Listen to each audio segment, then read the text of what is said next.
Welcome to our YouTube channel Story Mafia. Guys, next episode के लिए like का target 200 है। जैसे ही 200 लाइक्स हो जाएंगे तुरंत अगला एपिसोड आ जाएगा। तो अगर आपको जल्दी से नेक्स्ट एपिसोड चाहिए तो वीडियो को अभी लाइक करो। एपिसोड 241।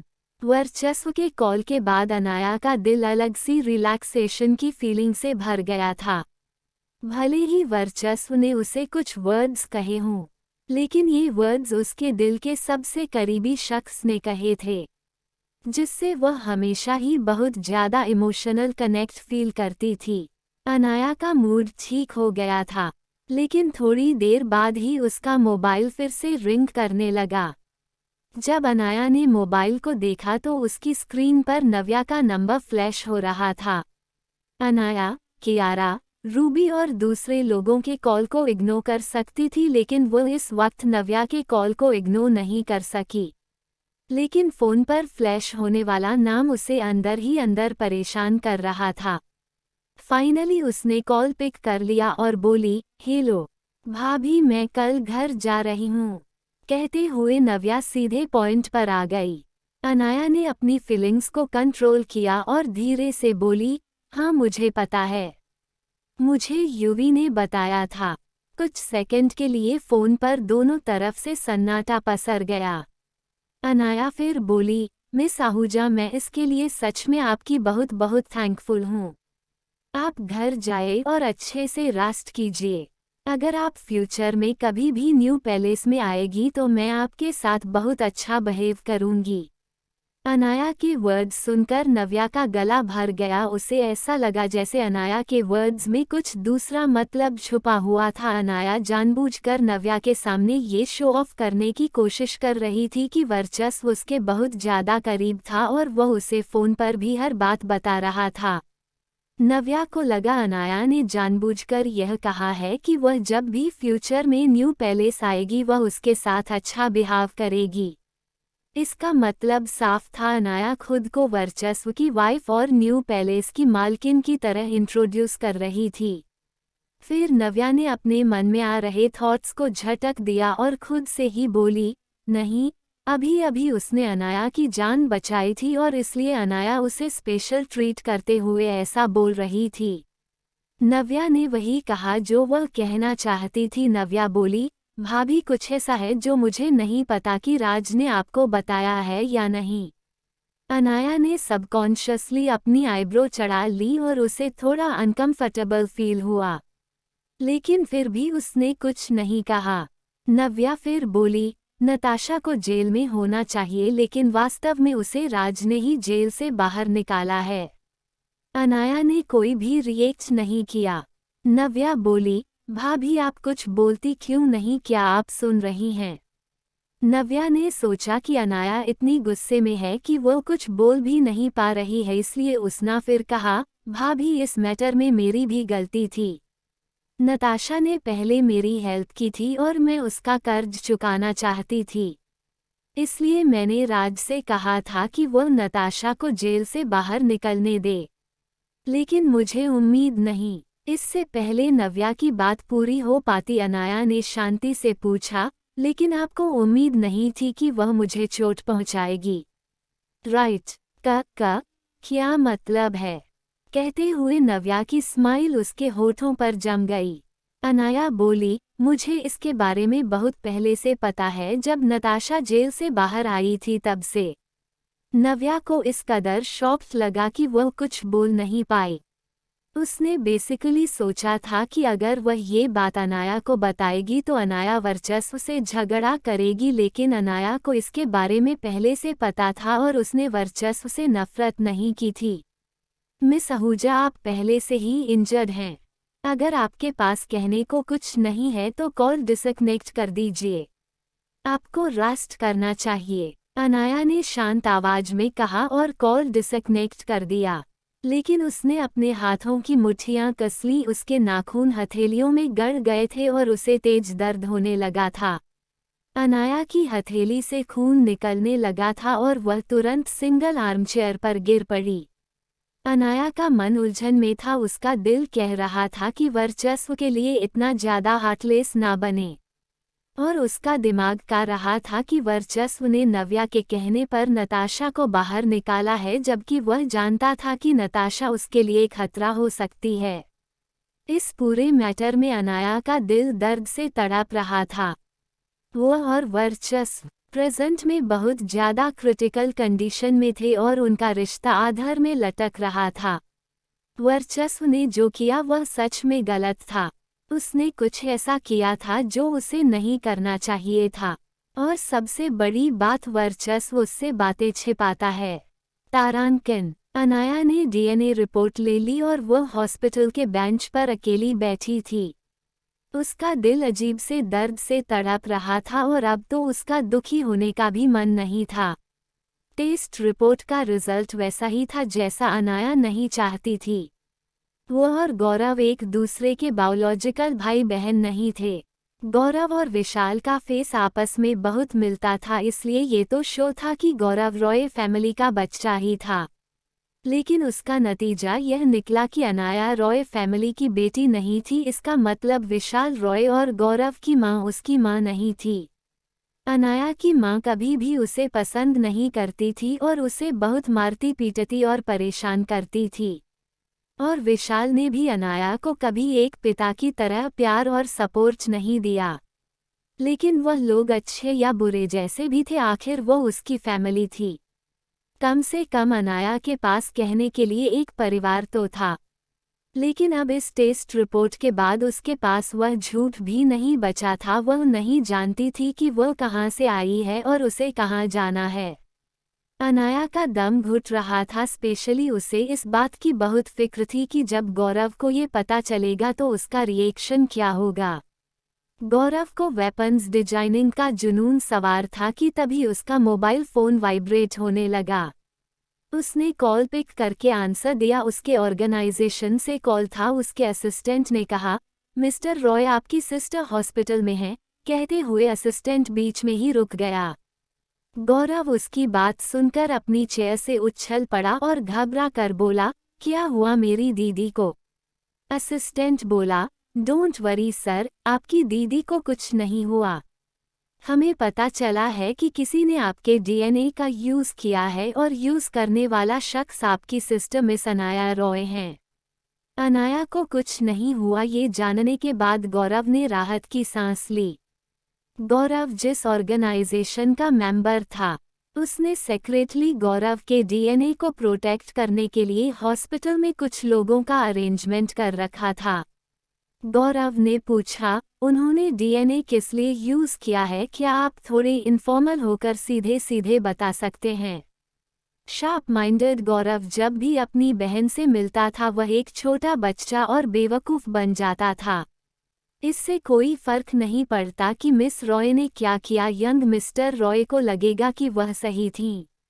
सोचते हुए असिस्टेंट बोला, मिस्टर रॉय आपकी सिस्टर ने आपके और आपके फादर के डीएनए के साथ उनके डीएनए टेस्ट का पैटर्निटी टेस्ट कराया है। गौरव शॉक्ड रह गया। उसे ऐसा लगा जैसे उसके दिल पर बिजली गिर पड़ी हो। उसके हाथों से ब्रश फिसल कर नीचे गिर गया। उसकी आवाज़ इतनी ज़्यादा घबराई हुई थी कि असिस्टेंट तक परेशान हो गया। गौरव ने पूछा, वह किस हॉस्पिटल में है? गौरव बहुत पहले से जानता था कि अनाया उसकी बायोलॉजिकल बहन नहीं है। विशाल रॉय जैसा शख्स और उसकी मां जैसी औरत अनाया जैसी खूबसूरत और दयालु बेटी को कैसे जन्म दे सकते थे? शायद यह इसीलिए था क्योंकि वह उनकी बायोलॉजिकल बेटी नहीं थी और इसीलिए वह लोग अनाया के साथ इतनी बुरी तरह से पेश आते थे। अनाया की हाइट गैस स्टोव तक भी नहीं पहुंचती थी और उसे घर का काम करना और खाना बनाना सीखना पड़ा। जब उसकी मां गुस्सा होती थी तो वह अनाया को मारती पीटती थी और डांटती भी थी। गौरव छोटा था। अनाया ने अपने छोटे भाई की देखभाल करने के लिए बहुत स्ट्रगल किया था। गौरव को ये सब बहुत बुरा लगता था। जब उसकी मां अनाया को हर्ट करती थी तो वह भी अपनी मां को पीटना चाहता था, लेकिन अनफॉर्चुनेटली वह बहुत छोटा था। गौरव को जब पता चला कि अनाया उसकी बायोलॉजिकल बहन नहीं है तो उसे जैसे कोई फर्क नहीं पड़ा। वैसे भी खून के रिश्ते इस दुनिया में कितने काम के आते हैं।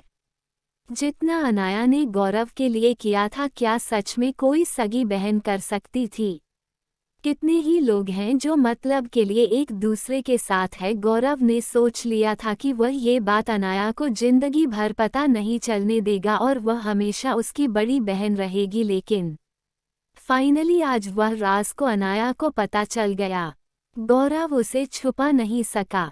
गौरव ने हॉस्पिटल तक अपनी स्पोर्ट कार ड्राइव की।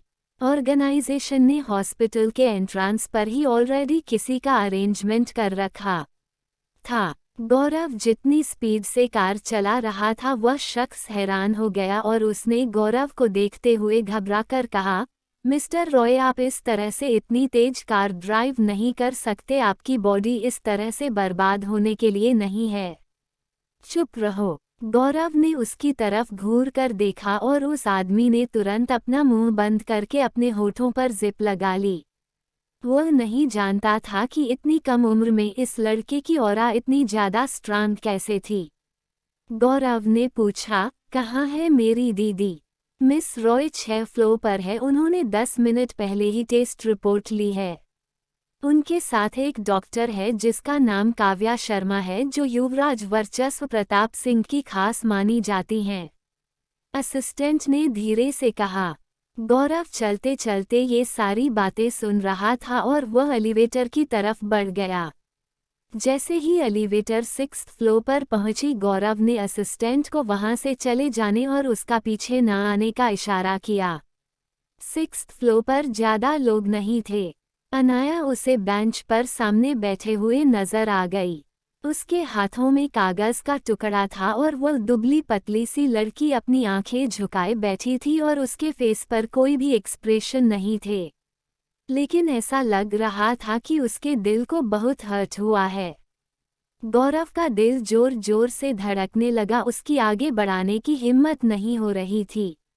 उसे ऐसा लगा जैसे उसके पैर जम गए हों। अनाया को कुछ एहसास हुआ और उसने अपनी नज़रें उठाकर सामने देखा। उसकी आंखों के सामने एक डरा, सहमा, घबराया सा डरपोक लड़का खड़ा था जिसके बाल बिखरे हुए थे। अनाया शॉक्ड रह गई। उसने हड़बड़ाकर धीमी आवाज में पूछा, गौरव, तुम यहाँ क्या कर रहे हो? अनाया ने तुरंत रिएक्ट किया और रिपोर्ट वाला हाथ पीछे कर लिया। उसने गौरव को ऊपर से नीचे तक देखा। उसे देखकर ऐसा नहीं लगा कि उसकी तबीयत खराब है। उसे ठीक देखकर अनाया ने राहत की सांस ली। अनाया अपनी जगह से उठकर खड़ी हो गई। वह आगे बढ़ी और उसने गौरव के पास जाकर प्यार से पूछा, गौरव, तुम हॉस्पिटल क्यों आए हो? उन दोनों के बीच लगभग आधा मीटर की दूरी थी। गौरव ने अनाया को बड़े दो ध्यान से देखा। गौरव ने मासूम आवाज में पूछा, दीदी, क्या अब आप मुझसे प्यार नहीं करती? क्या अब मैं आपका भाई नहीं हूँ? अनाया उसका सवाल सुनकर शॉक्ड रह गई। उसने सवालिया नज़रों से गौरव को देखा और उसने सबकॉन्शियसली टेस्ट रिपोर्ट के बारे में सोचा। अनाया का दिल उसके सीने में जोर जोर से उछलने लगा। अनाया की फेस के एक्सप्रेशन बिगड़ गए। इस टेस्ट रिपोर्ट को खोलने वाली वह अकेली इंसान थी। फिर गौरव को इस बारे में कैसे पता चला? अनाया लड़खड़ाती आवाज में बोली, तुम किस बारे में बात कर रहे हो? गौरव ने सीधे सीधे पूछा, दीदी, आप अपने पीछे क्या छुपा रही हो? गौरव चाहता था कि इस मैटर को आज के आज ही सॉल्व कर लिया जाए। गौरव का इस दुनिया में सिर्फ एक ही रिलेटिव था और वह थी उसकी बहन अनाया। अनाया हकलाते हुए बोली, मैं कुछ नहीं छुपा रही हूँ। इससे पहले कि उसकी बात पूरी हो पाती, गौरव ने ध्यान से अनाया को देखा। उसके एक्सप्रेशन बिल्कुल भी अच्छे नहीं थे। गौरव को डर था कि अनाया कुछ ऐसा कहेगी जो उसे अच्छा नहीं लगेगा। गौरव बोला, दीदी, मुझे सब पता है। क्या पता है तुम्हें? अनाया ने पूछा। भले ही वह पहले से गौरव का जवाब जानती थी, लेकिन उसने हार नहीं मानी। यही कि मैं आपका भाई नहीं, कहते हुए गौरव का गला भर आया और वह अपने मुंह से इस सेंटेंस को पूरा बोल भी नहीं पाया। वह बहुत उदास लग रहा था। गौरव सिसकते हुए फिर बोला, दीदी, क्या एक कागज की टेस्ट रिपोर्ट आएगी और फिर उसके बाद आप मुझे प्यार नहीं करोगी? क्या आप मुझे छोड़ दोगी? क्या आप मुझसे सारे रिश्ते खत्म कर दोगी? गौरव की आंखों से आंसू बह रहे थे। अनाया के सामने खड़ा लगभग 5.5 फीट से ज्यादा की हाइट का ये लड़का छोटे बच्चों की तरह रो रहा था। उसकी हालत ऐसी थी कि देखने वाले को उसकी ऐसी हालत देखकर उस पर तरस आ जाए। अनाया का दिल दर्द से तड़प उठा और साथ ही साथ गौरव की बात सुनकर उसे थोड़ी राहत भी मिली। अनाया ने जानबूझकर रिपोर्ट नहीं छुपाई। उसने अपना हाथ उठाया और गौरव के सिर पर फिराते हुए पूछा, तो फिर क्या गौरव मुझे अपनी दीदी नहीं मानेगा और मुझे छोड़ देगा? क्या वह अब मुझे प्यार नहीं करेगा? अनाया का सवाल सुनकर गौरव एकदम से एक्साइटेड हो गया। वह तेज आवाज में चिल्लाते हुए बोला, ऐसा कैसे पॉसिबल हो सकता है दीदी? मैं सारी दुनिया को छोड़ सकता हूँ पर अपनी दीदी को नहीं छोड़ सकता। वैसे ही ब्लड रिलेशन कितने ही काम के होते हैं। आप मेरी दीदी थी और हमेशा रहेंगी। मुझे किसी डीएनए रिपोर्ट से कोई मतलब नहीं है। गौरव दौड़कर गया और अनाया के गले से लग गया। अनाया ने भी उसे अपनी बाहों में भर लिया और उसकी पीठ सहलाती रही। दोनों भाई बहन रो रहे थे और दोनों को समझ में नहीं आ रहा था कि यह खुशी के आंसू थे या गम के। बहुत देर तक रोने के बाद अनाया ने गौरव को खुद से दूर किया और उसके आंसू पोंछे। गौरव भी अनाया के आंसू पोंछने लगा। दोनों कुछ नहीं बोले और जाकर सोफे पर बैठ गए। लंबी खामोशी के बाद अनाया ने ही पूछा, तुम्हें ये सब कब पता चला गौरव? तारांकिन कब से जानता था गौरव ये राज? अगर अनाया विशाल रॉय की बेटी नहीं थी तो वह उसके पास कैसे आई? क्या है अनाया का सच? क्या वर्चस्व ये बात एक्सेप्ट कर पाएगा कि अनाया कोई ऐसी लड़की है जिसके माँ बाप का भी पता नहीं है? एपिसोड 242। गौरव बोला, जब मैं 4th या 5th क्लास में था तब। अनाया ने हैरानी से अपने भाई को देखा और बोली, इतने साल पहले? अनाया न केवल इस बात से शॉक्ड थी कि उसके भाई को इस बात का पता इतनी जल्दी चल गया, बल्कि वह इस बात से ज़्यादा हैरान थी कि इतने सालों तक उसने अनाया से इस बात को छुपाकर भी रखा। और गौरव ने कभी भी ऐसा कोई रिएक्ट तक नहीं किया जिससे अनाया को उसके ऊपर डाउट होता। अनाया ने कुछ देर तक अपने भाई को एकटक देखा। उसे ऐसा लगा जैसे वह अपने भाई को जितना छोटा और मासूम समझती है वो उतना तो बिल्कुल भी नहीं है। गौरव तुरंत केयरफुल हो गया और बोला, दीदी आप मुझे ऐसे क्यों देख रही हो? गौरव को लगा कि अनाया इस बात से थोड़ी परेशान हो गई है। उसने तुरंत अपने आप को छोटा बच्चा दिखाते हुए कहा, दीदी मेरे दिल में आप मेरी बड़ी बहन हैं। मुझे इस बात से कोई फर्क नहीं पड़ता कि हम दोनों का ब्लड रिलेशन है या नहीं। अगर आपको यह बात पता चलती तो आपको दुख होता है, इसलिए मैंने आपको कुछ भी नहीं बताया। और वैसे भी यह बात मेरे लिए बिल्कुल भी इम्पोर्टेंट नहीं थी, वरना मैं अपनी दीदी से कुछ भी छुपाने की हिम्मत कैसे कर सकता था। गौरव ने यह बात इतनी मासूमियत से कही थी कि वह सच में आज्ञाकारी छोटा भाई ही लग रहा था। अनाया ने अपने छोटे भाई के बारे में ज़्यादा नहीं सोचा। वो उसे अपनी नज़रों के सामने तब से रखती आई है जब से वह बहुत छोटा था। गौरव ने टेस्ट रिपोर्ट को उठाया और उसके टुकड़े टुकड़े करके डस्टबिन में डाल दिया। जब वह अनाया के पास वापस आया तो उसका एटीट्यूड ऐसा था जैसे उसने इन टुकड़ों को फेंककर इस मामले को हमेशा के लिए वक्त के पन्नों से मिटा दिया हो। वह आगे बढ़ा और उसने अनाया को फिर से अपनी बाहों में भर लिया। उसने अनाया की कंधे पर अपना सिर रखते हुए कहा, दीदी यह मैटर यहीं खत्म हो गया है। आप मेरी बहन हो और आपको इस बारे में कुछ भी सोचने की जरूरत नहीं है। ठीक है, कहते हुए अनाया ने भी गौरव के सिर पर हाथ फेरा। वह उसकी बचकानी हरकतों पर स्माइल किए बिना नहीं रह सकी और बोली, तुम भी मेरे छोटे भाई हो और हमेशा ही रहोगे। कुछ सेकंड रुकने के बाद गौरव ने पूछा, दीदी, क्या आप अपने बायोलॉजिकल पेरेंट्स को ढूंढना चाहती हैं? अगर अनाया अपने बायोलॉजिकल पेरेंट्स को ढूंढना की कोशिश कर दी तो वह अपने ऑर्गेनाइजेशन के लोगों से इसका अरेंजमेंट करने के लिए कह सकता था। अनाया ने ना में अपना सिर हिलाया और बोली, रहने भी दो, अब मुझे इन सब चीज़ों की कोई ज़रूरत नहीं है। मैं लाइफ के फ्लो के साथ चलना चाहती हूँ। और वैसे भी कौन, अगर वह अपने बायोलॉजिकल पेरेंट्स को ढूंढना भी चाहे तो ज़रूरी तो नहीं है कि वह लोग उससे मिलना चाहते हों। और फिर किसे पता है कि उनसे मिलने के बाद उसे एक अच्छी प्यार करने वाली फैमिली मिल ही जाएगी। हो सकता है उसे पहले से भी ज़्यादा फैमिली स्ट्रगल और प्रॉब्लम को झेलना पड़े।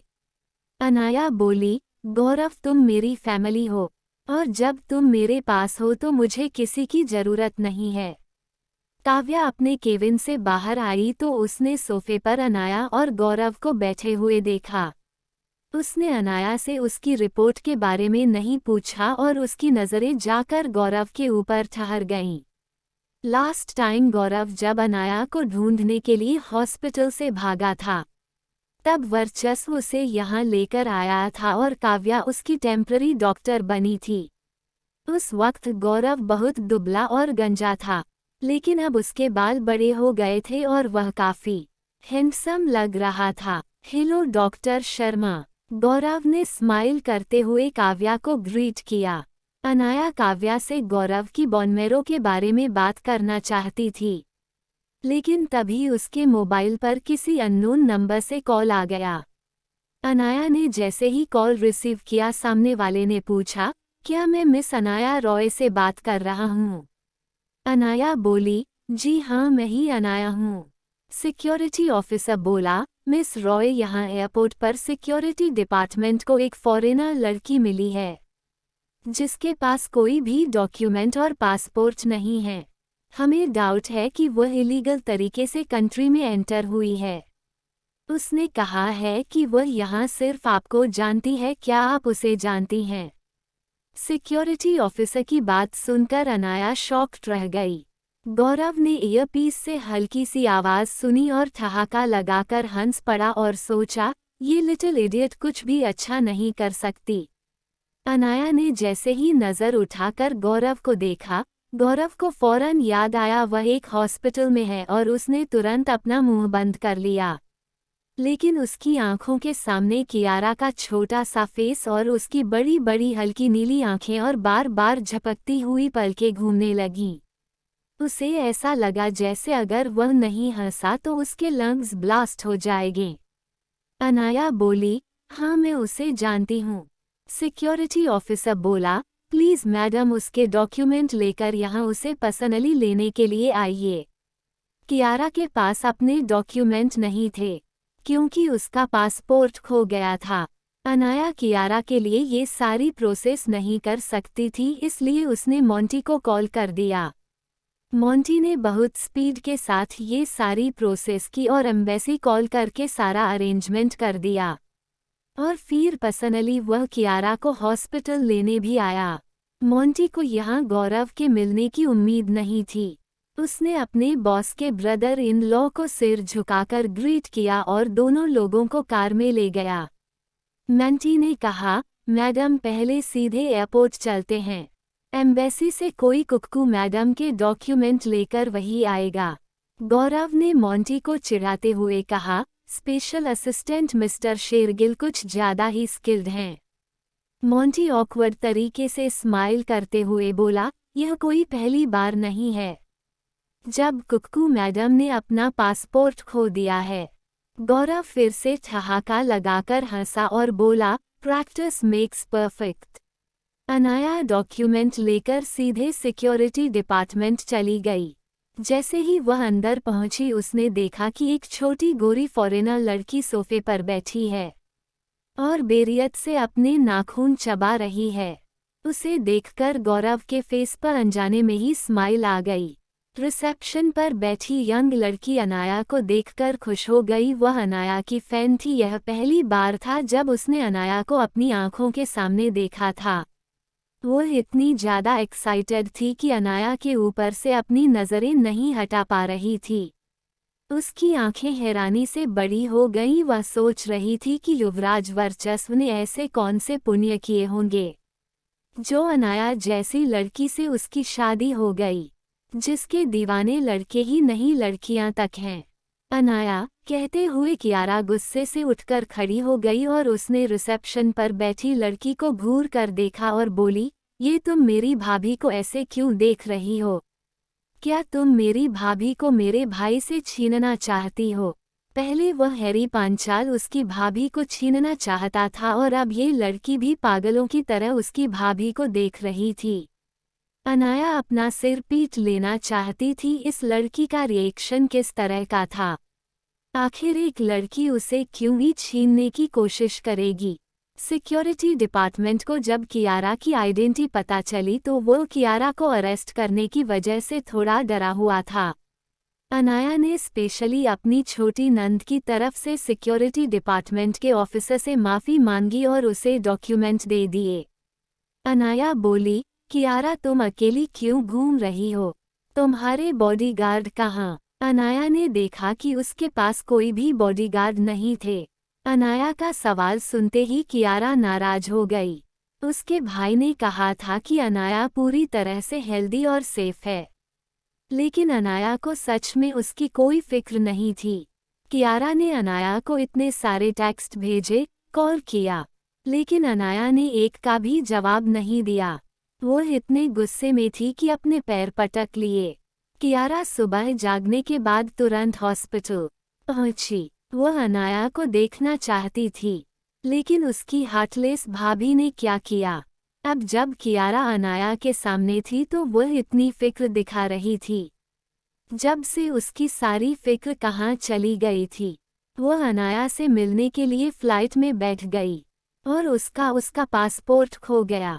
वर्चस्व को नहीं पता था कि कियारा अनाया से मिलने गई है, इसलिए उसने कियारा के साथ किसी भी बॉडीगार्ड के जाने का अरेंजमेंट नहीं किया और पासपोर्ट न होने की वजह से उसे सिक्योरिटी डिपार्टमेंट ने अरेस्ट कर लिया। कियारा अपनी खूबसूरत बड़ी बड़ी आंखों को और भी ज़्यादा बड़ा करके गौरव की तरफ घूरा और बोली, गौरव क्या तुम मुझ पर हंस रहे हो? कियारा पहले ही इस सब की वजह से बहुत ज़्यादा एम्बेरस फील कर रही थी कि उसने इतना बेवकूफ़ी भरा काम किया था और गौरव उसका मजाक उड़ा रहा था। आखिर वह एक छोटी क्यूट लड़की थी और गौरव से भी ज़्यादा शैतान थी। लेकिन फिर भी अनाया ने गौरव की तरफ घूर कर देखा। गौरव ने सीरियस फेस बनाकर नामे सिर हिलाया और बोला, दीदी मैंने कुछ भी नहीं किया, मैं बिल्कुल भी नहीं हंस रहा हूँ। कियारा ने अनाया की तरफ देखा और गौरव के फेस की तरफ इशारा करते हुए बोली, देखो देखो वह हंस रहा है, मैंने देखा वह मुझ पर हंस रहा है। जैसे ही अनाया ने देखा गौरव ने अपना मुंह बंद कर लिया। कियारा इतनी गुस्से में थी कि वह गुस्से से फट जाना चाहती थी। वह अपने पैर पटकते हुए आगे बढ़ी और उसने दो छोटे छोटे सॉफ्ट से हाथ गौरव के होठों के कोनों पर लगाकर उसके होठों को ऊपर की तरफ मोड़ते हुए अनाया से कहा, अब देखो यह मुझ पर हंस रहा है और यह हमेशा ही मेरा मजाक उड़ाता है। कियारा की हरकत पर गौरव का माइंड ब्लैंक हो गया। जब वह उसके करीब आई तो उसकी बॉडी से बहुत अच्छी फ्रेग्रेंस आ रही थी। उसकी उंगलियां बहुत सॉफ्ट थीं और यहाँ तक कि वो गुस्से में भी बहुत क्यूट लग रही थी। कियारा की क्यूट क्यूट हरकतें देखकर एक पल के लिए गौरव को ऐसा लगा जैसे वह सांस नहीं ले पा रहा है।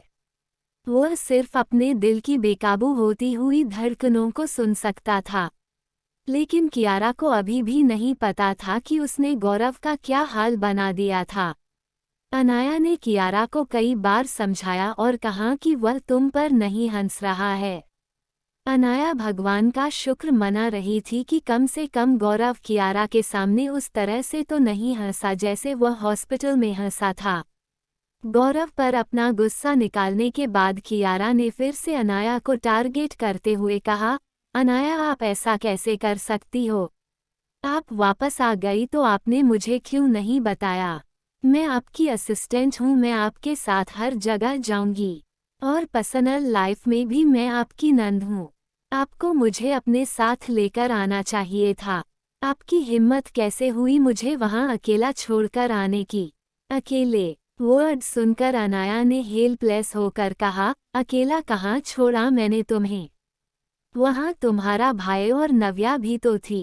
कियारा गुस्से में तमतमाते हुए बोली, मेरे भाई का असिस्टेंट अजय है जो भाई के साथ है। और मैं आपकी असिस्टेंट हूँ इसलिए मुझे आपके साथ रहना चाहिए। और रही बात नव्या की तो, न ही मैं उसकी असिस्टेंट हूँ और ना ही वह मेरी भाभी है। इसलिए मैं उसके साथ क्यों रहूं? मैं आपके साथ रहूंगी। मुझे तो लगता है कि अब आप नहीं चाहती कि मैं आपके साथ रहूं। राइट। अनाया ने शोक ठहकर अपनी पालकें झपकाईं।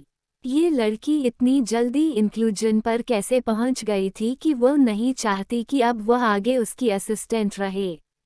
तभी रिसेप्शन पर बैठी हुई लड़की ने आकर कहा, मिस रॉय सारे डॉक्यूमेंट चेक कर लिए गए हैं। आप लोग इन्हें अपने साथ ले जा सकते हैं। जैसे ही कियारा ने उसे देखा, कियारा को एक नई शिकायत याद आ गई। वो उस लड़की की तरह घूरते हुए बोली, अनाया ये लोग मुझे बाहर नहीं जाने दे रहे थे। और मुझे फ़ोन से भी खेलने की परमिशन नहीं दे रहे थे। पता है मैं यहाँ बैठी बैठी कितनी बोर हो गई थी। देखो मैंने अपने सारे नाखून चबा लिए। जब उसने अपने छोटे छोटे हाथ आगे बढ़ाए तो उसके उंगलियों पर नेल्स थे।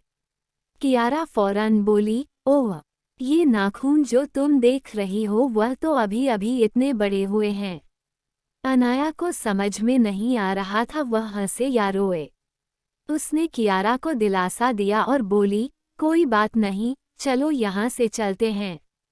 कियारा ने सिक्योरिटी डिपार्टमेंट के लोगों को गुस्से से घूर कर देखा। मोंटी उन लोगों का बाहर वेट कर रहा था। उसने तीनों को कार में बैठाया और कार न्यू पैलेस की तरफ चल दी। कार में बैठकर कियारा बोली, मैं अपना कोई सामान लेकर नहीं आई। मेरा सारा सामान अभी भी आइलैंड पर ही है। कियारा ने गौरव को देखा, उसके फेस पर अजीब से एक्सप्रेशन थे। कियारा ने फील किया कि गौरव कुछ भी अच्छा नहीं कहेगा। वह बोली, क्या तुम कुछ कहना चाहते हो? गौरव ने अपनी आंखें घुमाई और हंसते हुए बोला, नहीं मैं तुम्हारी तारीफ करना चाहता हूँ। तुम्हारी हिंदी बहुत सुधरती जा रही है। कियारा ने अनाया की तरफ देखा और बोली, देखो वह मेरा मजाक उड़ा रहा है। फिर वह गौरव से बोली, मैं 5 भाषाएं जानती हूँ। मैं ग्लोबल टॉप यूनिवर्सिटी की स्टूडेंट हूँ। समझे? गौरव ने कियारा का 5 लैंग्वेज टेस्ट करने के लिए तुरंत इटालियन का यूज़ किया। कियारा ने भी इटालियन में जवाब दिया और फिर जर्मन में सवाल किया। गौरव ने भी तुरंत जर्मन में जवाब दिया और कियारा ने जापानी में सवाल किया। मोंटी हंसने से खुद को रोक नहीं सका और बोला, मैडम आप बुरी तरह फंस गई है। अनाया को ऐसा लग रहा था जैसे वह अनजाने में ही किंडरगार्टन की टीचर बन गई हो। जब वह लोग न्यू पैलेस में पहुंचे तो अनाया ने कियारा को डेली यूज़ की सारी चीज़ें दी और फिर उसने किंडरगार्टन के दोनों छोटे बच्चों को एक दूसरे के साथ खेलने नहीं लड़ने के लिए छोड़ दिया और अपने रूम में वापस चली गई। पिछले कुछ दिनों में उसके साथ जो कुछ भी हुआ था अनाया को बिल्कुल भी आराम नहीं मिला था और यह सारी चीज़ें उसे फिजिकल नहीं बल्कि मेंटली प्रेशराइज्ड कर रही थीं।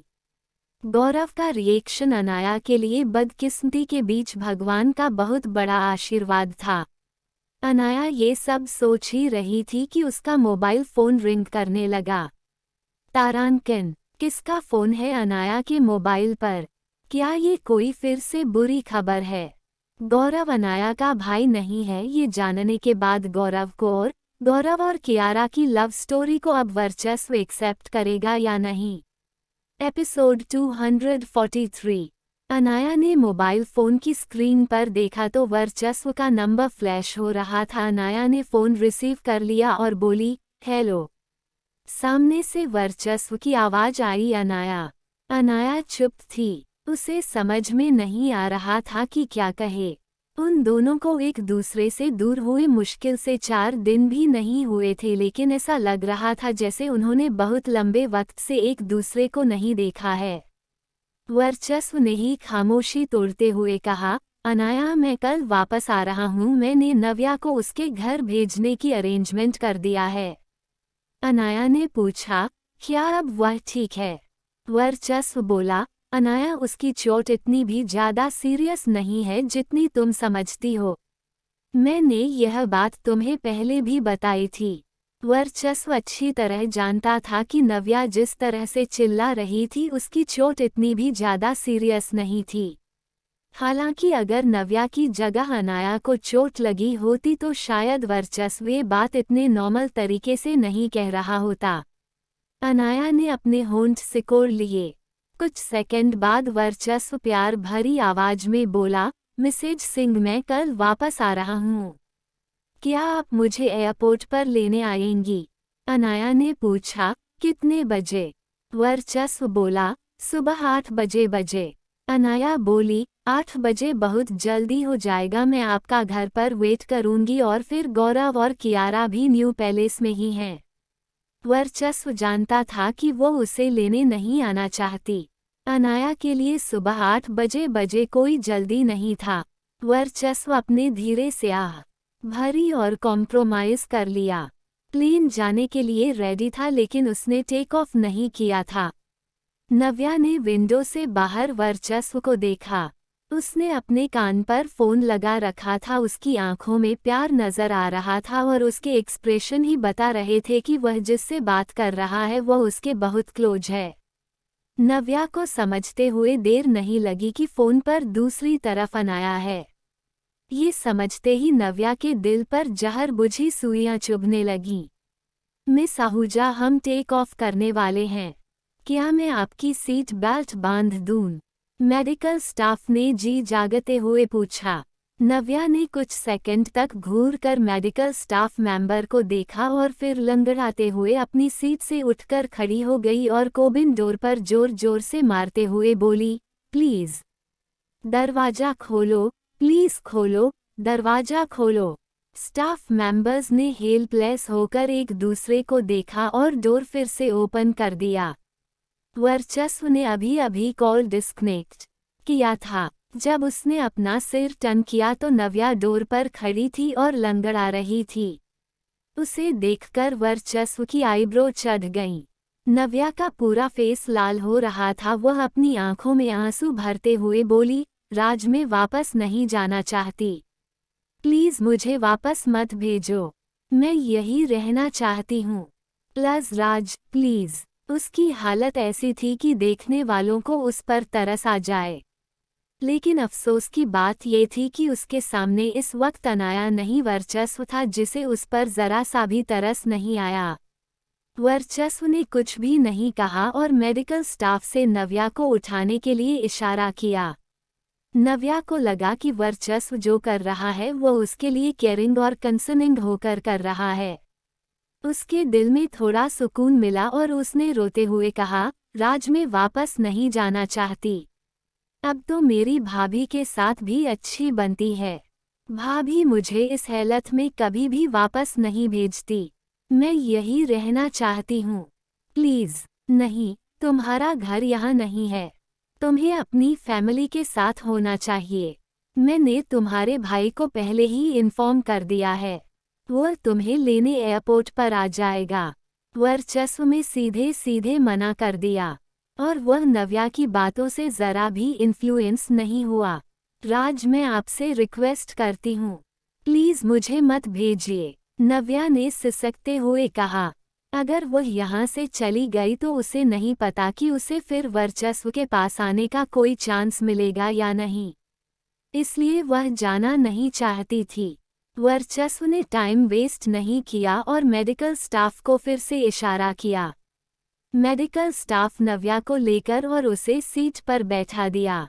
केविन का दरवाजा फिर से बंद हो गया। नव्या ने विंडो से बाहर देखा, वर्चस्व अभी भी बाहर खड़ा हुआ था। लेकिन इस वक्त नव्या समझ सकती थी कि वो फ्लाइट के टेक ऑफ होने का वेट कर रहा है। नव्या ने एक बार चारों तरफ देखा।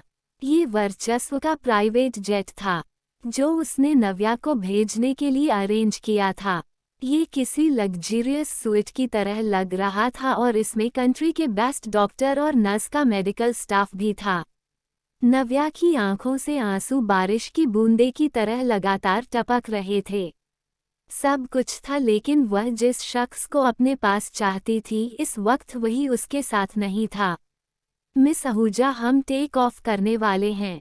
क्या मैं अब आपकी सीट बेल्ट बांध दूं? प्लीज रोइए मत। युवराज ने कहा है कि वो फ्यूचर में आपके सभी मेडिकल एक्सपेंसेस के लिए रिस्पॉन्सिबल रहेंगे और आपकी इंजरी इतनी भी ज़्यादा सीरियस नहीं है, आप बहुत जल्दी ठीक हो जाएगी। मेडिकल स्टाफ ने नव्या को समझाते हुए कहा। नव्या के फेस के एक्सप्रेशन बिल्कुल नहीं बदले, वह बहुत ज़्यादा गुस्से में और दुखी लग रही थी। मेडिकल स्टाफ की फीमेल मेंबर फिर बोली, युवराज ने आपकी फैमिली के लिए गिफ्ट और स्वीट्स भेजे हैं। वह सभी हमने पीछे रख दिए।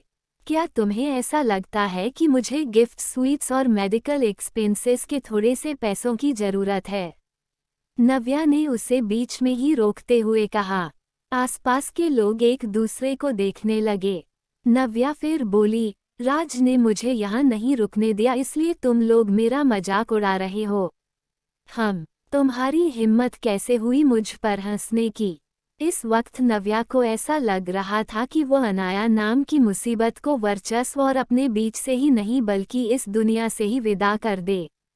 मिस आहूजा, आप गलत समझ रही हैं। मेडिकल स्टाफ ने माफ़ी मांगते हुए कहा।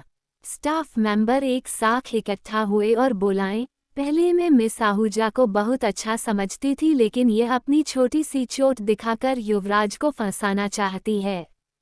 इसे क्या लगता है इसकी ज़रा सी चोट के लिए युवराज अपनी वाइफ को नाराज करेंगे? दूसरी मेंबर बोली, मैं जब इंटरनेट पर इन दोनों की अफवाहें सुनी थी तो लोग कह रहे थे कि नव्या किसी शादीशुदा आदमी की कैप्ट वुमन बनने के लिए रेडी है। तब मुझे यकीन नहीं हुआ था, लेकिन अब इसकी हरकतें देखकर तो ऐसा ही लगता है कि लोग सच कह रहे थे। तारांकन। अनाया बहुत ज़्यादा टायर्ड थी, लेकिन फिर भी उसे नींद नहीं आ रही थी। तभी उसे मास्टर बेडरूम में जानी पहचानी सी खुशबू आई और हल्की सी परछाई नजर आई। वर्चस्व ने चुपके से बेडरूम का डोर क्लोज कर दिया था।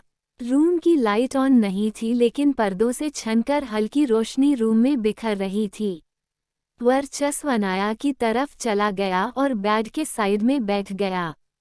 उसने अनाया के फेस पर बिखरे हुए बालों को हटाया और उसके फोरहेड पर किस करने के लिए झुका तो उसे अनाया की पलकें झपकती हुई नजर आई। उसने पूछा, तुम अभी तक सोई नहीं? अनाया बोली, मैं सो गई थी, बस अभी जगी हूँ। अनाया ने अपना मोबाइल फ़ोन उठाया और टाइम देखा, रात के 1 बजे रहे थे। अनाया अभी अभी नींद से उठी थी। उसने धीमी आवाज में कहा, आप तो सुबह आने वाले थे ना, फिर इतनी जल्दी कैसे आ गए? वर्चस्व उदास होकर बोला, मेरी वाइफ ने मना कर दिया था कि वो मुझे एयरपोर्ट पर लेने नहीं आएगी, इसलिए। अनाया अपने होंठ सिकोड़ लिए। उसे समझ में नहीं आया उसके वर्चस्व को एयरपोर्ट पर लेने ना जाने से उसके रात को 1 बजे लौटकर आने का क्या लेना देना था। ऐसा लगा जैसे वर्चस्व ने अनाया के माइंड में चल रहे थॉट्स को रीड कर लिया हो। वह जल्दी से बोला, मेरी वाइफ मुझसे नाराज है। मुझे डर था कि अगर मैं सुबह आया तो मुझे घर में नहीं घुसने देगी।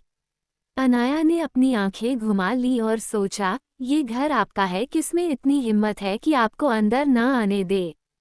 वर्चस्व ने अपना कोट उतार दिया और अनाया के ऊपर झुककर उसके होठों को चूम लिया। वर्चस्व की किस बहुत डीप और इंटेंस नहीं थी, लेकिन फिर भी उसने कई बार अनाया के होठों को चूमा और फिर धीरे से बोला, मिसेज सिंह, आप किस बात से नाराज हैं?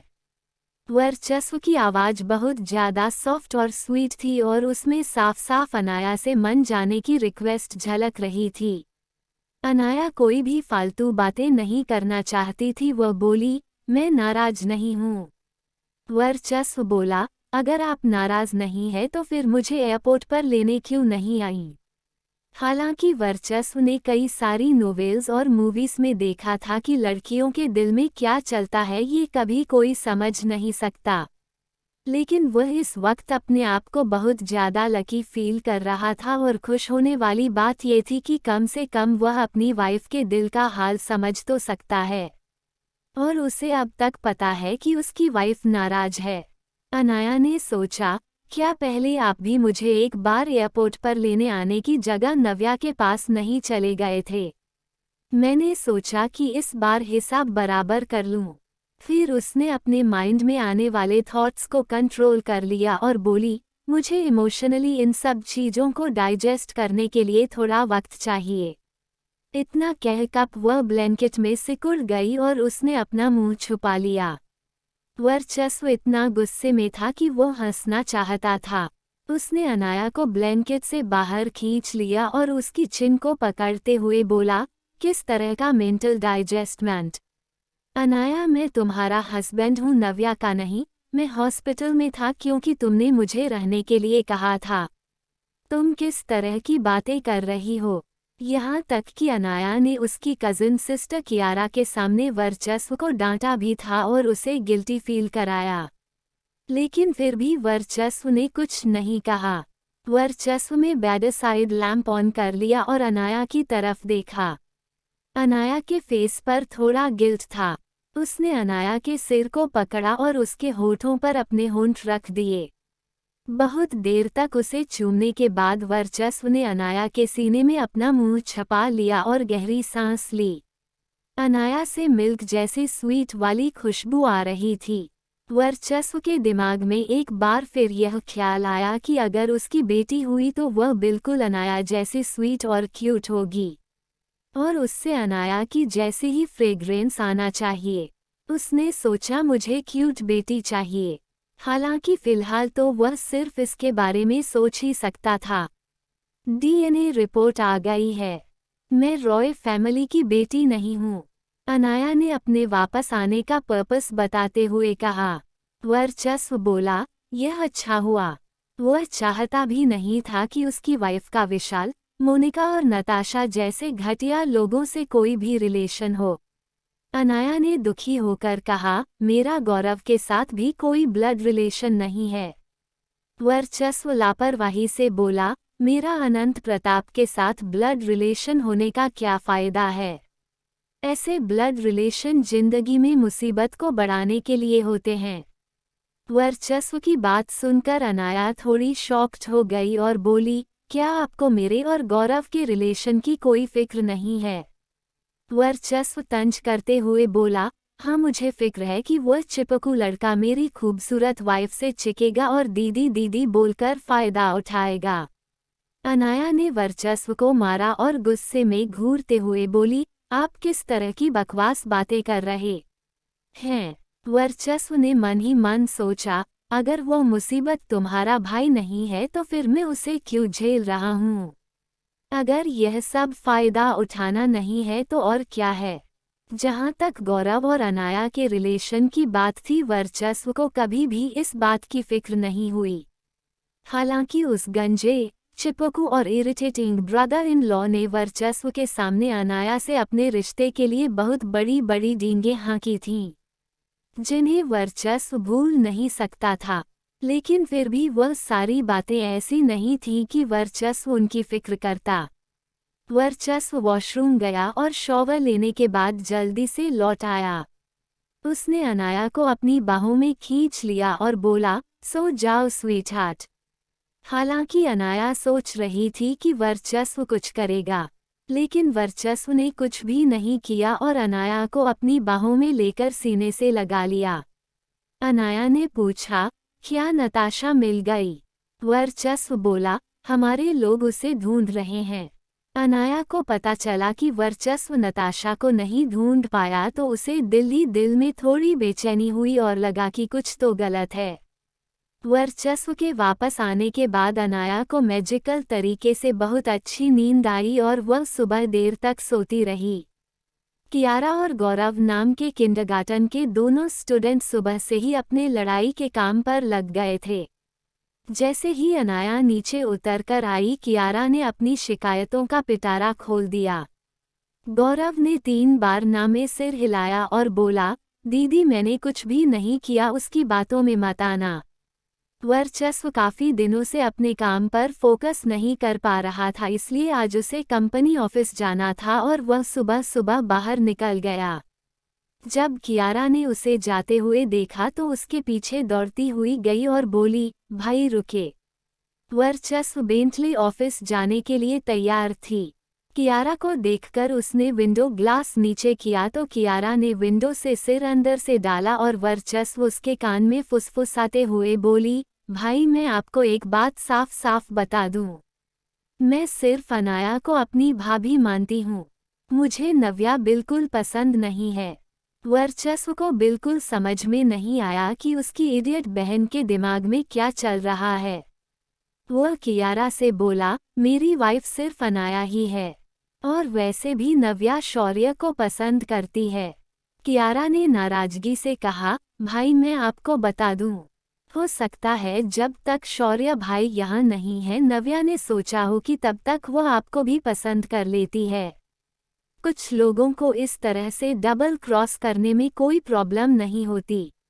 वैसे भी कियारा ने एक नोवेल में ऐसे एक फीमेल कैरेक्टर के बारे में पढ़ा था और उसके बाद वह नव्या को और भी ज़्यादा नापसंद करने लगी थी। वर्चस्व बोला, लेकिन पहले तुम अनाया को बिल्कुल भी पसंद नहीं करती थी और नव्या के साइड में थी। कियारा बोली, वह पहले की बात थी और वैसे भी वक्त के साथ पसंद बदल जाती है।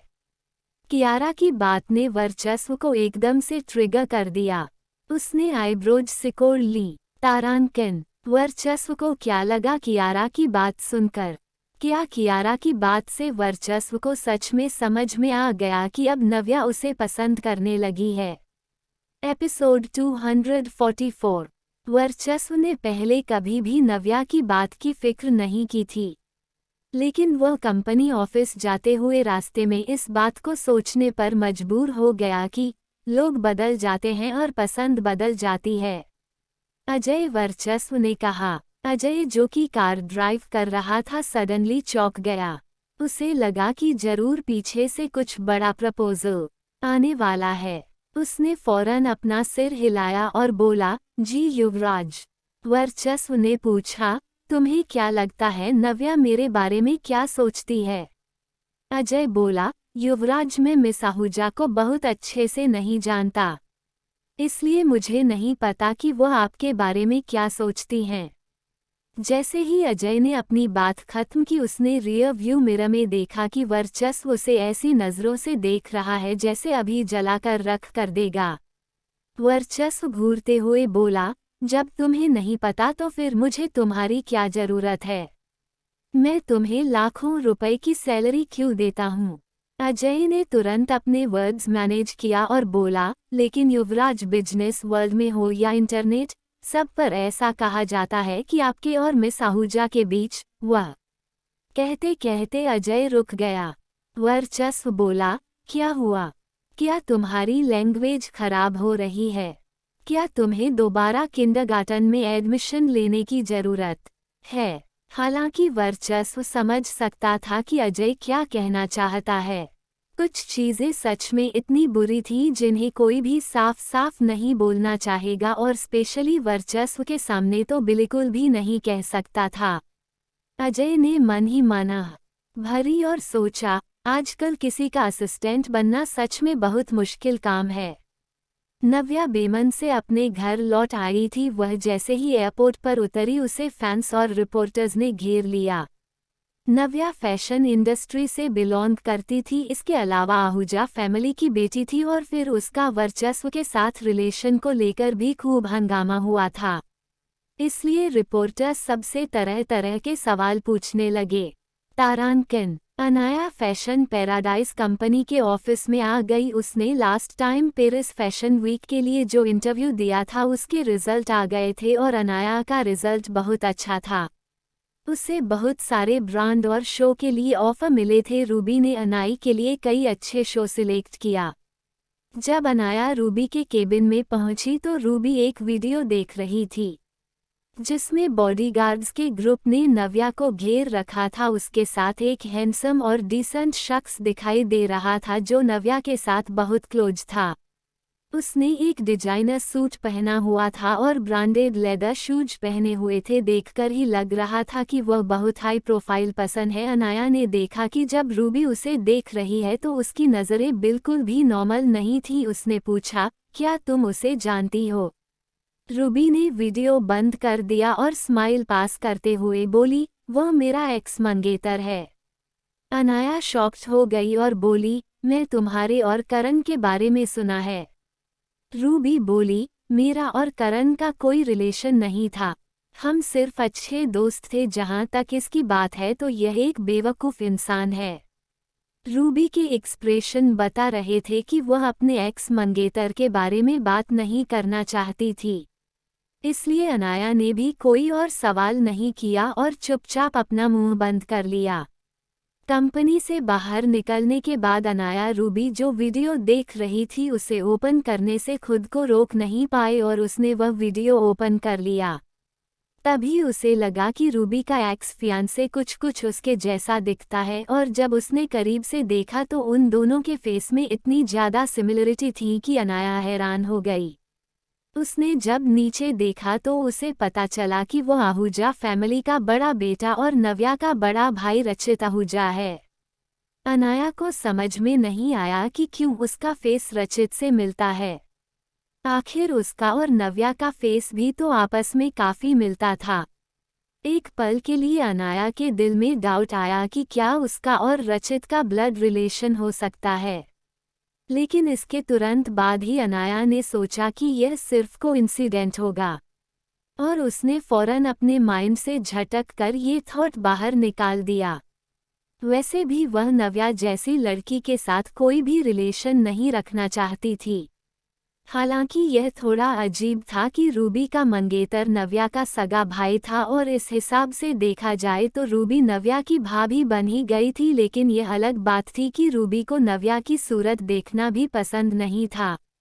अनाया और नव्या के बिना फंडिंग फैम रियलिटी शो की टीआरपी बहुत ज़्यादा काम हो गई। फॉर्चुनेटली सारा और दूसरे लोगों ने अच्छा काम किया और देखने वाले लोगों की क्वांटिटी इतनी भी ज़्यादा नहीं गिरी थी। लेकिन सारा के लिए अनाया के बिना ये प्रोग्राम बहुत ज़्यादा बोरिंग था और उसकी बोरियत उसके फेस पर भी नज़र आ रही थी। सोशल मीडिया यूज़र सारा का मजाक उड़ा रहे थे कि वह अनाया के बिना शो में बेर हो रही है। अनाया और नव्या की एक साथ शो छोड़ने के लिए भी इंटरनेट पर कई सारी अफवाहें उड़ रही थीं। हालांकि वह सब वर्चस्व के डायरेक्शन में तुरंत ही डिलीट कर दी गईं और कुछ ही समय में गायब हो गईं।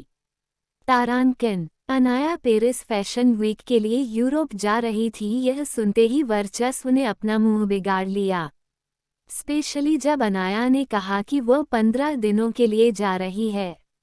उसके यूरोप जाने के एक रात पहले युवराज ने अपने हस्बैंड होने का जमकर फायदा उठाया। यह इतना ज़्यादा थका देने वाला था कि अनाया उसे पीटना चाहती थी, लेकिन अनफॉर्चुनेटली उसके पास बिल्कुल भी ताकत नहीं बची थी। तारांकिन जब बबली हैरी के पास पहुंची तो वहां एक भी सर्वेंट नहीं था। हैरी विंडो के सामने बैठा था और बाहर अंधेरी रात को देख रहा था। एक चीज जो उसे नजर आ रही थी वह थी मिरर ग्लास पर उसका रिफ्लेक्शन। हालांकि उसे ऐसा लग रहा था जैसे वह किसी को देख रहा हो। बबली कुछ सेकंड के लिए हैरान हो गई। उसे समझ में नहीं आया कि उसका बॉस इस तरह की बेकार चीज़ों को इतना सीरियस होकर क्यों देख रहा है। हालांकि एक अच्छी असिस्टेंट होने के नाते वह अपने काम के अलावा दूसरी चीज़ों के बारे में और कुछ नहीं पूछती थी। बॉस कहते हुए बबली ने हैरी को ग्रीट किया। हैरी धीरे से पीछे हट गया और उसकी नज़र बबली पर जाकर टिक गई। बबली ने अनाया और उसके यूरोप जाने की जर्नी के बारे में इन्फॉर्म किया। यह एक मिशन था जिसमें उसे अनाया के साथ रहना था। अनाया को प्रोटेक्ट करने के अलावा इसका एक और मिशन भी था।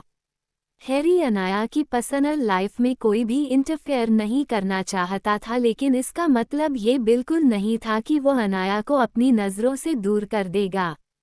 बबली तुम्हारे पास एक नया काम है, हैरी ने कहा। यस बॉस कहते हुए बबली ने फौरन अपना सिर झुका दिया। हैरी बोला, आज से अनाया की सिक्योरिटी और उसके ऑर्डर को फॉलो करना तुम्हारी प्रायोरिटी है। बबली की हैरानी से आंखें फैल गईं। उसने तुरंत हैरी की तरफ देखा और बोली, मिस रॉय का ऑर्डर आपके बाद फॉलो करना है ना? हैरी बोला, नहीं, उसका ऑर्डर ही सबसे पहले है। बबली ने बहुत देर तक कुछ भी रिएक्ट नहीं किया। उसे समझ में नहीं आया कि हैरी ने इस तरह का ऑर्डर क्यों दिया। क्या इसका मतलब यह नहीं होगा कि फ्यूचर में अनाया के आगे हैरी के ऑर्डर की भी कोई वैल्यू नहीं रहेगी? हैरी बबली के रिएक्शन से बिल्कुल भी खुश नहीं था। उसने अपनी आंखों सिकुड़ी और बोला, क्या तुम्हें समझ में नहीं आया? यही मेरा ऑर्डर है और अब तुम्हें ये फॉलो करना है। बबली ने फौरन हमें अपना सिर हिलाया और बाहर निकल गई। उसने जाते हुए पीछे पलटकर देखा तो हैरी अब भी इस विंडो ग्लास के सामने खड़ा होकर अपने रिफ्लेक्शन को घूर रहा था। बबली हैरी की असिस्टेंट थी और वो उसे बहुत अच्छे से जानती थी। उसने देखा कि हैरी की आंखें ऐसी लग रही है जैसे वह किसी की जान लेना चाहता हो। तारांकिन। फ्लाइट में बैठते ही अनाया को नींद आने लगी। रूबी उसके पास में ही बैठी थी। वो उसे चढ़ाते हुए बोली, तुम क्या यूरोप सोने के लिए जा रही हो? अगर तुम्हारा हस्बैंड भी यूरोप आ गया तो सोचो क्या होगा तुम्हारा। अनाया इतनी डर गई कि उसकी नींद फौरन भाग गई। वर्चस्व जैसे इंसान के लिए इस तरह की चीजें बिल्कुल भी इम्पॉसिबल नहीं थीं। कियारा चुपचाप ये सब सुन रही थी। उसने अपनी आंखें घुमाकर बबली से पूछा, बबली क्या तुम्हारा कोई बॉयफ्रेंड है? बबली ने फौरन कहा, नहीं। वैसे भी उसकी जिंदगी में बॉयफ्रेंड का कोई काम नहीं था। बबली ने पूछा, तुम्हारे बॉयफ्रेंड है? कियारा बेली, नहीं, मैं ढूंढ रही हूँ। अगर मेरा बॉयफ्रेंड हुआ तो क्या मैं भी अनाया की तरह थक जाऊंगी? जरूरी नहीं है, बबली ने कहा। कियारा ने अपनी होंठ सिकोड़ लिए और फील किया कि उसे बबली के मुंह से कुछ भी अच्छी जानकारी नहीं मिलेगी। लेकिन उसके क्लासमेट्स को उसने ये सब करने के बाद अनाया के जितना थका हुआ नहीं देखा था। हालांकि उसे ये सोचकर थोड़ा डर लगता था, अगर वह भी अनाया जैसी हो गई तो क्या होगा। कियारा का छोटा सा दिल बेचैन हो गया। वह इतनी क्यूरियस थी कि वह सच में ये सब करना चाहती थी, लेकिन किसके साथ? सडनली उसके दिल में ख्याल आया कि गौरव भी बुरा नहीं है। फिर फौरन उसने अपनी ही माइंड से झटक कर ये थॉट्स निकाल दिया और सोचा, नहीं नहीं, वह लड़का दिन भर यही कहता रहता है कि मैं इडियट हूँ। तारांकिन। यूरोप पहुंचने के बाद अनाया बहुत बिजी थी। एक शो के बाद वह दूसरे शो में चली गई। अच्छी बात ये थी कि फैशन पैराडाइज कंपनी ने उसके लिए एक वैनिटी वैन का अरेंजमेंट किया था ताकि वह उसमें खा सके और सो सके। एक तरफ तो कियारा को उसके शो के लिए असिस्टेंट की ट्रेनिंग लेनी थी और दूसरी तरफ मेकअप आर्टिस्ट ना होने की वजह से उसे अनाया का मेकअप करने में हेल्प भी करनी थी। थोड़ी ही टाइम में कियारा का सारा एक्साइटमेंट खत्म हो गया और वो एक शो के बाद बेड पर लेटकर लगभग रोते हुए बोली, अनाया, मैं बहुत थक गई हूँ। अनाया जोर से हंस पड़ी और बोली, तो क्या मैं समझ लूं कि मुझे अपने असिस्टेंट के लिए किसी और को ढूंढना पड़ेगा? कियारा तुरंत उठकर बैठ गई और सीरियस होकर बोली, ऐसा बिल्कुल नहीं चलेगा। क्या आपने उस मॉडल को नहीं देखा? वह कितना इतरा रही थी और दूसरे लोगों को ऐसे देख रही थी जैसे वह कोई इंसान ही ना हो। अनाया ने कियारा को रिलैक्स फील करते हुए कहा, फ्यूचर में हम कुछ ऐसा करेंगे कि लोग हमें अप्रिशिएट करने पर मजबूर हो जाए। कियारा ने अपना छोटा सा सिर हाँ में हिला दिया। अनाया का परफॉर्मेंस देखकर लोग हैरान रह गए। अनाया ने जितने भी शो जीते थे सच में अपनी क्वालिटी के दम पर ही जीते थे और वह इंडियन फैशन इंडस्ट्री में भी सबको पीछे करते हुए टॉप मॉडल बन गई थी। ऐसे भी कई लोग थे जो ये कह रहे थे कि अनाया को जो भी अपॉर्चुनिटी मिली है वह सिर्फ और सिर्फ वर्चस्व के दम पर मिली है। लेकिन ये बात तो सिर्फ भगवान ही जानता था कि वर्चस्व ने अनाया के लिए कितना पैसा खर्च किया था और उसके लिए चीज़ों को आसान बनाया, लेकिन इससे क्या फ़र्क पड़ता था। रिसोर्स और सपोर्ट होना भी एक तरह की एबिलिटी ही होती है। ऐसे लोगों की भी कमी नहीं थी जो अनाया जालस और सोचते थे कि किसी भी तरह उसकी परफॉर्मेंस खराब हो जाए। बहुत से लोग अनाया का इंटरनेशनल स्टेज पर मजाक बनने और फिर धड़ाम से नीचे गिरने का वेट कर रहे थे। अनाया ने जिस भी शो में पार्टिसिपेट किया, चाहे वह कहीं भी हो, सब लोगों की नजरें सिर्फ और सिर्फ उसी पर टिकी थीं। अनाया को कई सारे फैशन और मीडिया बिजनेस ने सुपर मॉडल का टाइटल दे दिया था। अनाया का करियर दोपहर की धूप की तरह चमक रहा था। नव्या इंटरनेट पर फैशन न्यूज़ देख रही थी और सारा इंटरनेट अनाया की तारीफों से भरा हुआ था। पेरिस फैशन वीक में अनाया स्टार की तरह चमक रही थी। अनाया स्टेज पर जितनी ज़्यादा चमक रही थी, नव्या का दिल उतना ही ज़्यादा नफरत से भरत जा रहा था। नव्या, तुम एक डिजाइनर हो और लॉजिकली देखा जाए तो तुम्हें भी फैशन पेरिस वीक में इनवाइट किया जाना चाहिए, लेकिन यह अफसोस की बात है कि तुम इस बार नहीं जा पा रही हो। एक हाई प्रोफाइल की सोशलाइट ने नव्या से कहा। नव्या के घाव अभी तक ठीक नहीं हुए थे और आसपास के सभी हाई प्रोफाइल लोग उससे मिलने और उसके साथ टाइम स्पेंड करने आ रहे थे। जो आज आई थी वह भी नव्या की अच्छी दोस्त थी और उसका नाम तन्वी मेहरा था। अनाया को कोई हक नहीं है इतना सब कुछ हासिल करने का, वह सिर्फ एक नाजायज़ बेटी है और वह अपनी लाइफ को चलाने के लिए सिर्फ दूसरे लड़कों पर डिपेंड करती है। मुझे समझ में नहीं आता कि मैं इतना ज़्यादा प्राउड फील करने वाली कौन सी बात है। तन्वी ने अनाया का मजाक उड़ाते हुए कहा। बाद में वह नव्या की चापलूसी करना बिल्कुल नहीं भूली। एक और लड़की बोली, ये सिर्फ इसलिए है क्योंकि नव्या इस बार इंजर्ड हो गई है और वह फैशन वीक में नहीं जा पाए, इसलिए हमने अनाया जैसी लड़की को दिखावा करने का चांस दे दिया। तन्वी नव्या की पुरानी फ्रेंड थी और एक ही शक्ल से थी। उसने सडनली नव्या से पूछा, नव्या, पहले तुम्हारा एक फ्रेंड था तुम जिसे प्यार करती थी, अब वह कैसा है? अब जब तुम कंट्री में वापस लौट आई हो तो उसके साथ डेटिंग के बारे में क्या सोच रही हो? तन्वी की बात सुनकर नव्या एक पल के लिए शॉक्ड हो गई। नव्या अपने दोस्तों के बीच अपने बचपन के फ्रेंड के बारे में जो बड़ी बड़ी बातें किया करती थी और नव्या जिससे प्यार करती थी वह शौर्य था और जो उससे प्यार करता था वह वर्चस्व था। तारांकिन, क्या चल रहा है नव्या के दिमाग में? क्या तन्वी अनाया के लिए कोई परेशानी खड़ी करना चाहती है? एपिसोड 245। तन्वी की बात सुनकर नव्या के एक्सप्रेशन चेंज हो गए। उसने अपनी फ्रेंड से कहा, मैंने जिस शख्स के बारे में पहले तुम्हें बताया था, उसकी शादी हो चुकी है और वह अनाया का हस्बैंड है। हालांकि पहले नताशा से वर्चस्व की एंगेजमेंट हो गई थी और हम दोनों ने ही इस बात को एक्सेप्ट कर लिया था, लेकिन फिर अनाया ने उससे शादी कर ली और अपने एक बॉयफ्रेंड वैभव को नताशा को दे दिया।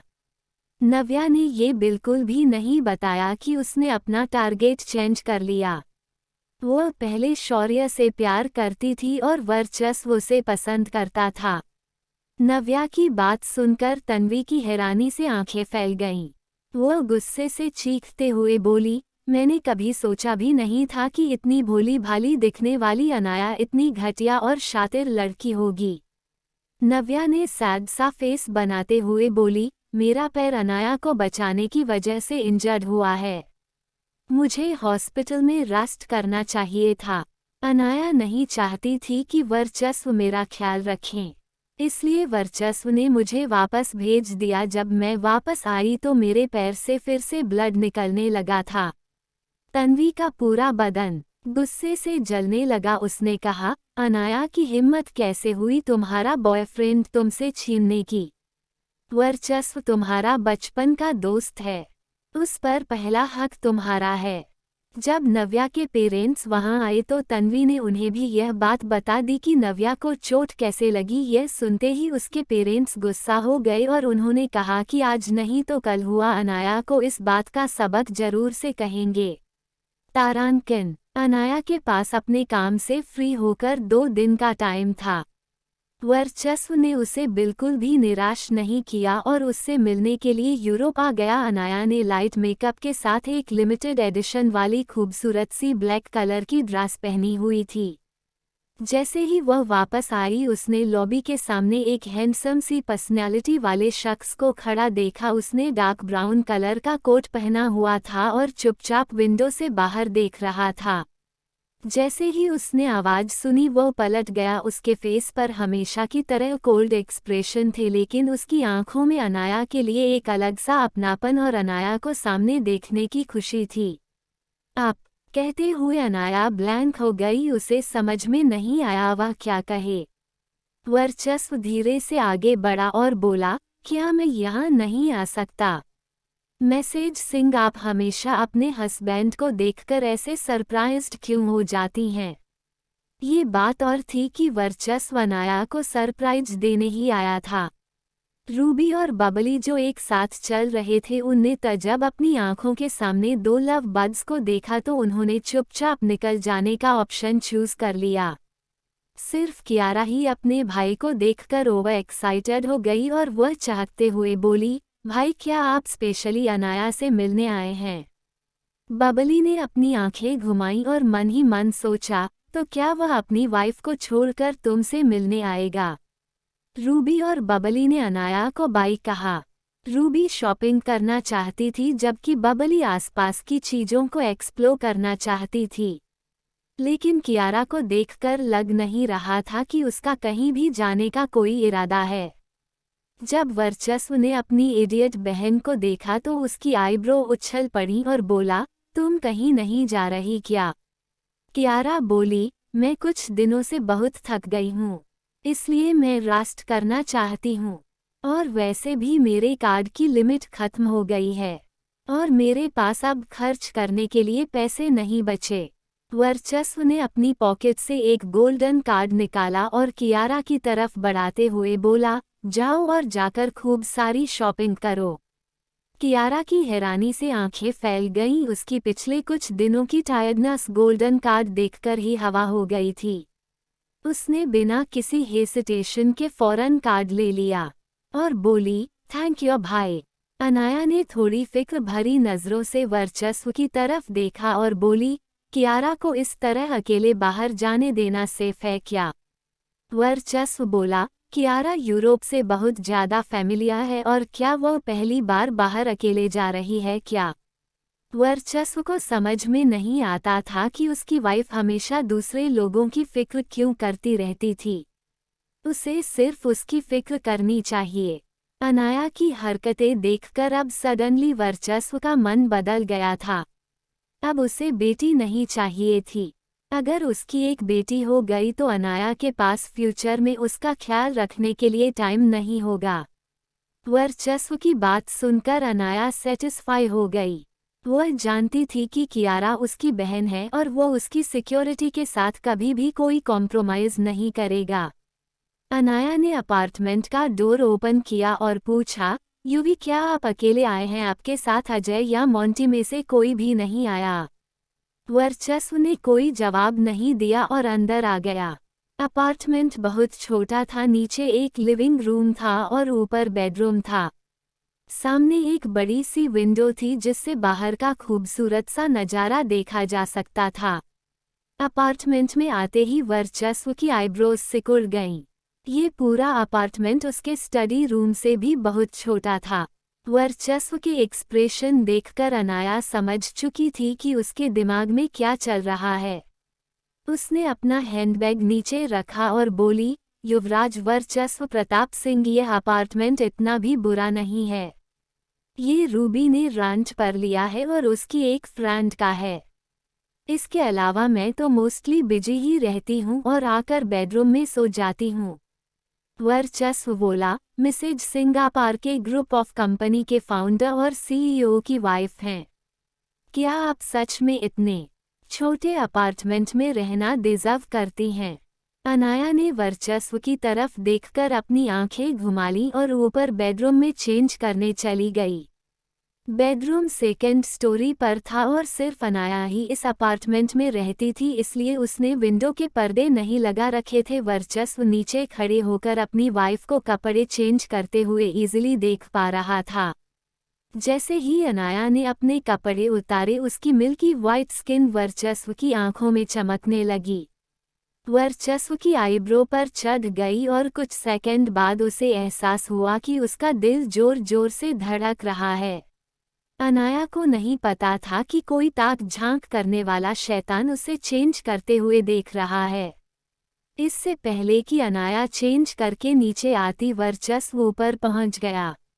उसने अनाया की पतली सी कमर पर पिंच किया और उसे डोर के अगेंस्ट दबाकर अपने होंठ उसके होठों पर रख दिए। अनाया के मुंह से एक वर्ड्स भी नहीं निकल पाया।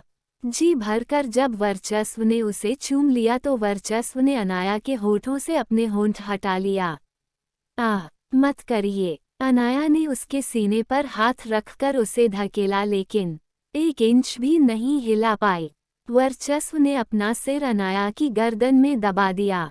अनाया की बॉडी ढीली पड़ने लगी थी।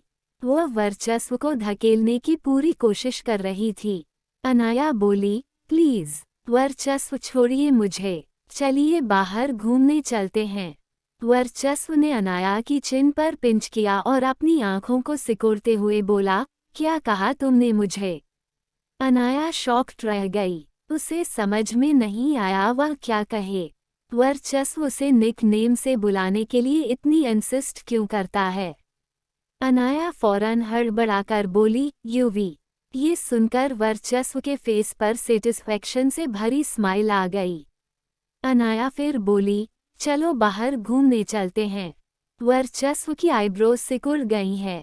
उसके एक्सप्रेशन ही बता रहे थे कि वह क्या कहना चाहता था। बाहर घूमने जाना सिर्फ और सिर्फ टाइम वेस्ट करना है। वर्चस्व बोला, हम लोग एक ही प्लेनेट पर रहते हैं। ऐसा क्या है जो तुम बाहर जाकर देखना चाहती हो? अनाया अपने सामने खड़े शख्स को पीटना चाहती थी। यह इंसान रोमांस का आर भी नहीं जानता था। इसके दिमाग में सिर्फ कलरफुल कचरा भरा हुआ था और उसे सिर्फ बेडरूम के अलावा कहीं अच्छा ही नहीं लगता था। अनाया ने गुस्से में वर्चस्व को देखा और फुल एटीट्यूड में बोली, आप मेरे साथ बाहर चल रहे हैं या नहीं? वर्चस्व नहीं कहने ही वाला था, लेकिन अनाया का एटीट्यूड देखकर उसने अपने वर्ड्स को अपने मुंह में ही रोक लिया। अनाया का यह अंदाज बहुत अच्छा लग रहा था। ऐसा शायद ही कभी होता था कि अनाया इस अंदाज में वर्चस्व से कुछ करने को कहे। उसने फौरन हाँ में जवाब दिया और बोला, तुम कहो और मैं ना जाऊं, ऐसा हो सकता है भला? पेरिस की सड़कें रोमांटिक टूरिस्ट से भरी पड़ी थीं। सड़कों पर हर जगह इंटीमेट कपल देखे जा सकते थे। वर्चस्व ने अनाया की कमर पकड़ ली और यहाँ वहाँ घूमने लगा। उसने फेस ऐसे बना रखा था जैसे इस आदमी पर करोड़ों का कर्ज लता हुआ। तभी एक फोटोग्राफर दौड़ता हुआ आया और बोला, क्या आप पिक्चर क्लिक कराना चाहते हैं? अनाया फोटोग्राफर को देखकर थोड़ी एक्साइटेड हो गई। वर्चस्व को पिक्चर क्लिक कराना बिल्कुल भी पसंद नहीं था, लेकिन जब उसने अनाया की आंखों में चमक देखी तो वह बोला, क्या तुम पिक्चर लेना चाहती हो? अनाया ने हाँ में अपना सिर हिला दिया। वर्चस्व ने फोटोग्राफर से कहा, एक पिक्चर ले लो। अनाया का दिल स्वीट सी फीलिंग से भर गया। इतने वक्त तक वर्चस्व के साथ रहने पर उसे यह फील हो गया था कि वर्चस्व को कैमरे का सामने आना बिल्कुल भी पसंद नहीं था। अनाया ने फोटोग्राफर से कहा कि वो उसे मोबाइल में पिक्चर की एक कॉपी शेयर कर दे। पिक्चर में अनाया कैमरे को देखकर स्माइल कर रही थी और वर्चस्व अनाया को देख रहा था। उनकी पिक्चर बहुत ज़्यादा रोमांटिक और स्वीट लग रही थी। कैमरा पर्सन उन दोनों की तारीफ किए हुए बिना नहीं रह सका। अनाया ने उसे फ्रेंच में थैंक यू बोला। फोटोग्राफर अनाया से और भी बात करना चाहता था, लेकिन वर्चस्व ने जब उसे घूर कर देखा तो पीछे हट गया। फ्रेंच लोग बहुत रोमांटिक थे और उन्हें ब्यूटी को बहुत ज़्यादा अप्रिशिएट करने की आदत थी। वह तारीफ करते थे लेकिन उनके मन में कोई भी गलत थॉट्स नहीं थे। फोटोग्राफर बोला, मैं आप और आपके बॉयफ्रेंड की जोड़ी बहुत अच्छी हैं, आप परफेक्ट कपल हैं। वर्चस्व बेरुखी से बोला, मैं उसका हस्बैंड हूँ। अनाया ने आसमान की तरफ देखकर अपनी आंखें घुमली, इस आदमी को हर जगह बताने की क्या पड़ी रहती है कि वह हस्बैंड है। कितना पजेसिव है ये। अनाया ने उन दोनों की पिक्चर को देखा और सेटिस्फाइड होकर उसके फेस पर स्माइल आ गई। उसने फील किया कि वर्चस्व की नजरें उसी पर जमी हुई थीं। वर्चस्व में पिक्चर देखने के लिए अपना सिर झुकाया तो अनाया ने फौरन अपना हाथ पीछे खींच लिया और बोली, ये पिक्चर मैंने ली है, आप इसे नहीं देख सकते। अनाया ने सोच लिया था कि वह ये पिक्चर वर्चस्व को नहीं दिखाएंगी।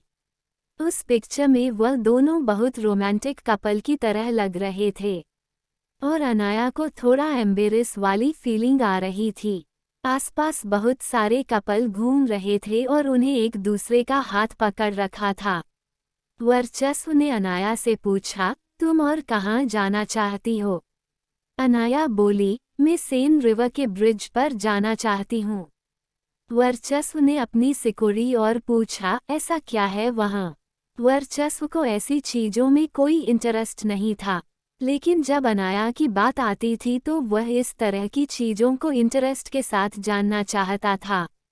अनाया बोली, मैं एक एक्सचेंज स्टूडेंट के रूप में पेरिस आई थी और मैं अक्सर वहां जाया करती थी। वर्चस्व की हैरानी का ठिकाना नहीं रहा, उसने अनाया की तरफ देखा और बोला, मिस्टर सिंह इतनी कम एज में एक्सचेंज स्टूडेंट बन गई थी। एक्सीलेंट। अनाया ने वर्चस्व की तरफ देखा और बोली, क्या आप मेरा मजाक उड़ा रहे हैं? एक्सचेंज स्टूडेंट बनना दूसरे लोगों की नज़रों में बहुत बड़ी बात हो सकती थी, लेकिन वर्चस्व जैसे ब्रिलियंट पसंद के लिए यह बहुत छोटी चीज़ थी। वर्चस्व के होठों की स्माइल बड़ी हो गई और वह बोला, मैं मिसेज सिंह का मजाक उड़ाने की हिम्मत कैसे कर सकता हूँ? अनाया ने वर्चस्व को घूर कर देखा। अनाया के एक्सप्रेशन बहुत क्यूट लग रहे थे। वर्चस्व के दिल में उसे चूमने की इच्छा जाग गई, लेकिन उसने खुद को रोक लिया। अनाया ने पूछा, आप पहली बार पेरिस कब आए थे? वर्चस्व उसको याद आया जब उसका एक्सीडेंट हो गया था और उसकी आंखों की रोशनी चली गई थी, तब वो पहली बार ट्रीटमेंट के लिए आया था और उसकी वह यादें बहुत ज़्यादा पेनफुल थीं। वर्चस्व सोच रहा था कि अगर वह पहले पेरिस में अनाया से मिला होता तो वह क्या करता। उसका नेचर बहुत ज़्यादा एग्रेसिव था, वह बहुत डोमिनेटिंग और गुस्सा करने वाला पसंद था। वर्चस्व को लगा कि अगर वह पहले अनाया से मिला होता तो शायद वह उसे इतने प्यार से ट्रीट नहीं करता। सडनली वर्चस्व को अपने सनकी की थॉट्स पर हंसी आ गई। वर्चस्व के कांटेक्ट में डॉक्टर और नर्स के अलावा जो शख्स कांटेक्ट में आया था वह नव्या ही थी। वही उसकी केयर करती थी। अगर उसकी किस्मत अच्छी होती तो उस वक्त वह अनाया से भी मिल सकता था, जो यहाँ एक एक्सचेंज स्टूडेंट की तरह आई थी। वर्चस्व ने पेरिस में बहुत सारे शॉपिंग मॉल और ब्रांड स्टोर देखे तो अनाया के ना चाहते हुए भी उसने अनाया के लिए बहुत सारी ज्वेलरी, ड्रेस, फुटवियर, बाइक्स खरीद लिए और बिल पे करने के बाद वह बाहर निकल गया। तारांकन। अनाया और वर्चस्व की लाइफ में नव्या क्या करने वाली है? क्या वह वर्चस्व और अनाया को दूर करने की साजिश कामयाब हो जाएगी? गाइज, नेक्स्ट एपिसोड के लिए लाइक का टारगेट 200 है। जैसे ही 200 लाइक्स हो जाएंगे तुरंत अगला एपिसोड आ जाएगा। तो अगर आपको जल्दी से नेक्स्ट एपिसोड चाहिए तो वीडियो को अभी लाइक करो। Thanks for watching.